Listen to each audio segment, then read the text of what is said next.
পাৰিবাৰিক কন্দলৰ ভয়ংকৰ পৰিণতি নিশা পত্নীয়ে প্ৰাণ ললে স্বামীৰ মহানগৰীত পত্নী প্ৰেমিকে লগ হৈ CRPF স্বামীক হত্যা কৰা চাঞ্চল্যমাৰ নৌজাওতেই আকৌ এগৰাকী পত্নীয়ে হত্যা কৰিলে স্বামীক এবাৰ মৰিয়নিৰ হিলিখা চাহ বাগিচাৰ 11 নং লাইনত সংঘটিত হৈছে এই শোকাবহ ঘটনা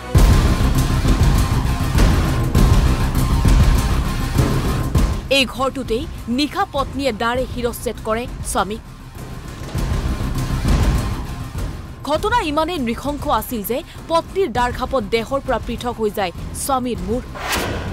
ঘটনাস্থলীতে প্ৰাণ যায় স্বামী সুৰজিত ৰবি দাসৰ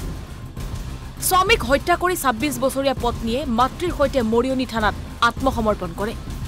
জানিব পৰা মতে পাৰিবাৰিক কন্দলৰ বাবে সংঘটিত হৈছে এই নৃশংস হত্যাকাণ্ড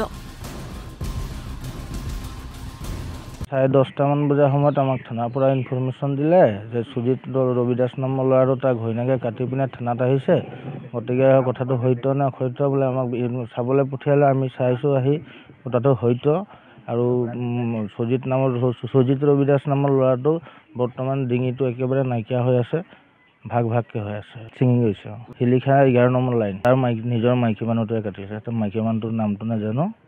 ঘৈণীয়েক আৰু মাক নিজে থানালৈ গৈছে থানাটো হাজিৰ হৈছে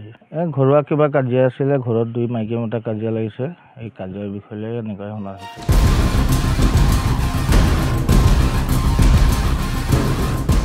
মৰিয়নিৰ পৰা দীপক দত্ত অসম লাইভ 24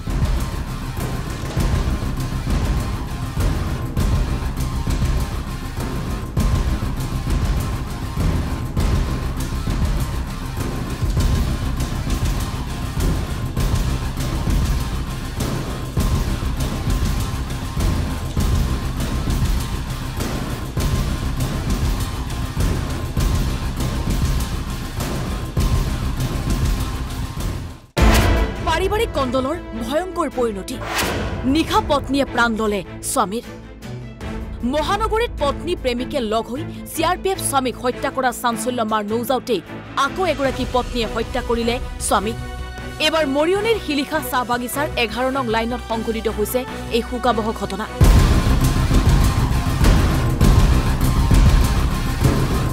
এই ঘৰটোতেই নিশা পত্নীয়ে দাৰে হিৰচ্ছেদ কৰে স্বামীক ঘটনা ইমানেই নৃশংস আছিল যে পত্নীৰ দাৰখাপত দেহৰ পৰা পৃথক হৈ যায় স্বামীৰ মূৰ ঘটনাস্থলীতে প্ৰাণ যায় স্বামী সুৰজিত ৰবি দাসৰ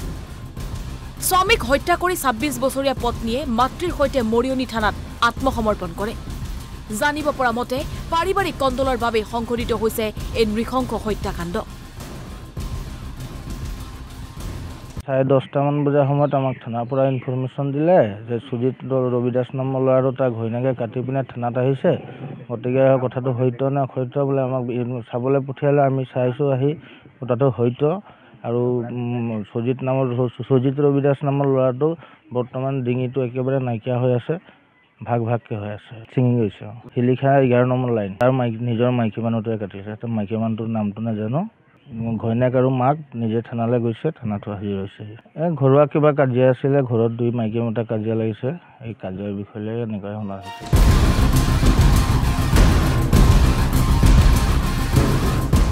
মৰিয়নিৰ পৰা দীপক দত্ত অসম লাইভ 24